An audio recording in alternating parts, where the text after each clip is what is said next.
그런 회사들 오래 못 가요. 못 견뎌요, 그런 회사들. 사업장을 놀이터로 생각한단 말이에요. 누가 거기에 붙을 수 있겠어요. 못 견뎌요, 그런 회사들.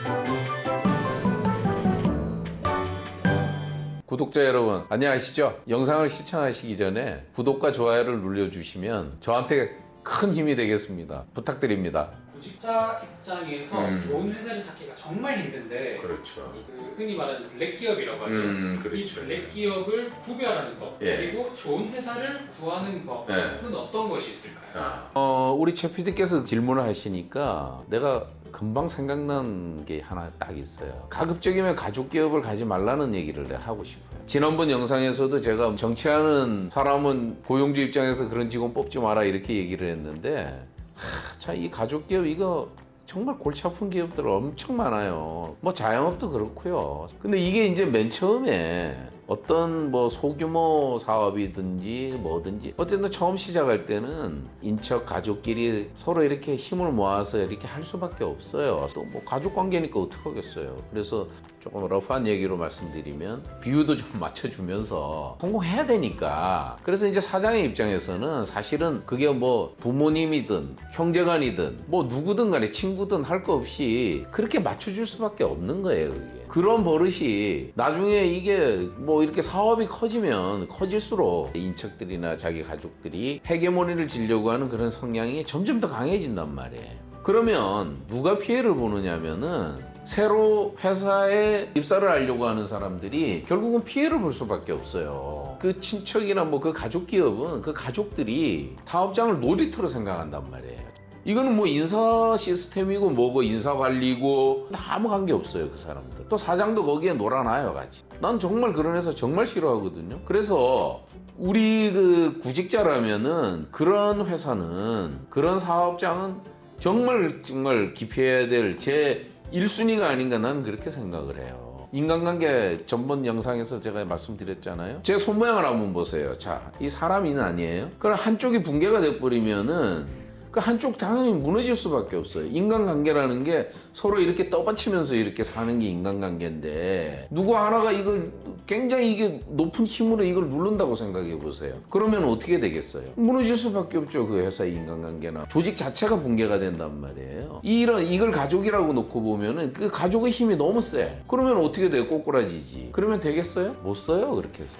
그래서 저는 그런 회사는 물론 뭐 정보가 부족해서 그걸 가족 기업인지 아닌지 그거 모르고 수도 있잖아요, 그죠? 그러나 구직을 원하는 분들은 여러 가지 이제 뭐 정보 채널이나 이런 것들이 다양하게 있으니까 그걸 좀 면밀하게 좀 살피고, 그런 그 가족들이 있는 그런 개념 없는 그런 회사들은, 그런 조직은 좀 기피하는 게 좋다. 저는 그렇게 단호하게 좀 말씀을 좀 드립니다. 그리고 또 하나가 또 있어요. 이건 조금 깊게 들어가는 내용인데, 구직을 하려고 하면 뭐 인터넷에 뭐 이렇게 나온 정보라든지 또 뭐 풍문을 듣고 뭐 이렇게 하는 경우가 있잖아요. 그 우리가 좀 깊이 해야 될 그런 회사를 찾으려면 기업 평가 데이터나 이런 사이트에 들어가면은 돈 얼마 몇만 원 안 줘도 그 기업체에 대한 그 평가나 여러 가지 이런 세평이 쭉 자세하게 나와 있어요.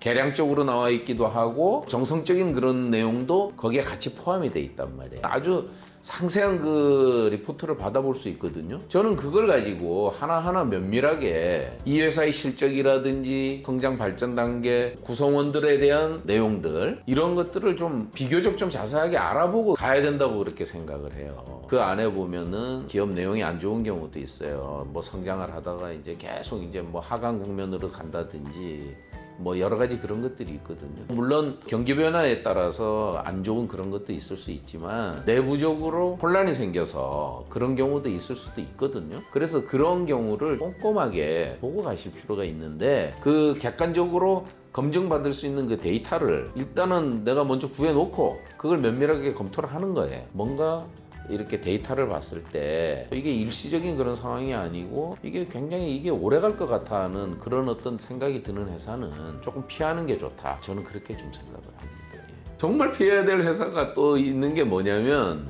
학벌과 지연, 학연 지연에 엄청나게 그게 예민한 회사들이 있어요. 저는 정말 그런 회사 정말 싫거든요. 그런 회사는 가서 아무리 좋은 회사라도 자문해주기 싫은 때가 정말 많아요. 저도. 그러니까 뭐 나는 X고등학교 나왔어. 뭐 나는 뭐 Y대학 나왔어. 뭐 이런 구성원들이 학연 지연 가지고 뭐 나는 뭐 어디 뭐 경상도 출신이야. 나는 뭐 어디 뭐 경기도 출신이야. 뭐 왜 이렇게 많이 따지는지 나는 도대체 이해가 안 가요. 근데 그런 사람들은요, 그런 회사들은, 그런 조직들은 꼭 유능한 사람을 빨리 내쫓는데 재주가 있어요. 견딜 것 같죠? 못 견뎌요. 왕따 기본이에요. 그런 회사에서 어떻게 자기 역량을 발휘할 수 있겠어요? 어찌 보면 이 내용이 우리나라의 그런 어떤 기업 문화에 있어서는 가장 좀 걸러야 될, 가장 기피해야 될 회사 아닌가, 나 그렇게 생각이 들어요. 아까 얘기한 대로 뭐 그냥 그 좀 행포가 심한 그런 가족회사 정말 버려야 되고요.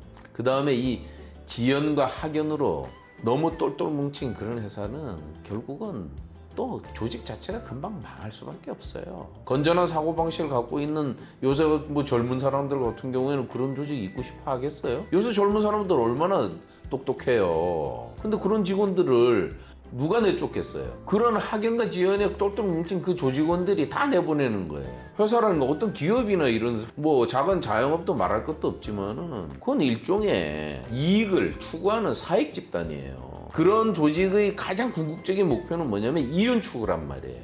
근데 이윤을 추구해야 될 회사가 사내의 그런 어떤 파벌 조직 때문에 새로운 직원도 못 뽑게 하고 못 들어오게 하고 하는 그런 일들이 비일비재하게 있단 말이에요. 그래서 제가 말씀드리는 건 구직을 하려면은 그런 회사의 그 풍문을, 소문을 잘 듣고 말이죠. 정말 이게 학연과 지연에 대한 이런 어떤 파벌이 너무 센 회사들, 이런 회사들은 조금 걸러야 된다, 난 그렇게 생각을 해요. 또 하나가 추가해서 말씀드릴 게 뭐냐면 또 종교적인 색채가 너무 강한 회사들이 있어요.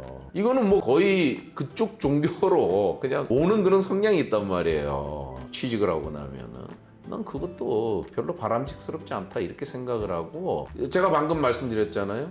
기업이라는 게 이윤을 추구하는 궁극적인 최고의 목표가 있는데 그런 회사가 아까 말씀드린 대로 지연에 얽매여 있고 학연에 얽매여 있고 또 종교적인 이런 성향에 얽매여 있다면은 누가 거기에 붙을 수 있겠어요. 그래서 저는 구직을 하려고 하는 분들은 절대적으로 이런 세 가지 요소를 갖춘 그런 회사는 아무리 좋아도 다닌 지 얼마 안 됐다가 나오게 돼요. 그냥 자기 발로 못 견뎌요, 그런 회사들. 그리고 그런 회사들 오래 못 가요. 저는 경험적으로 그거 좀 알고 있습니다.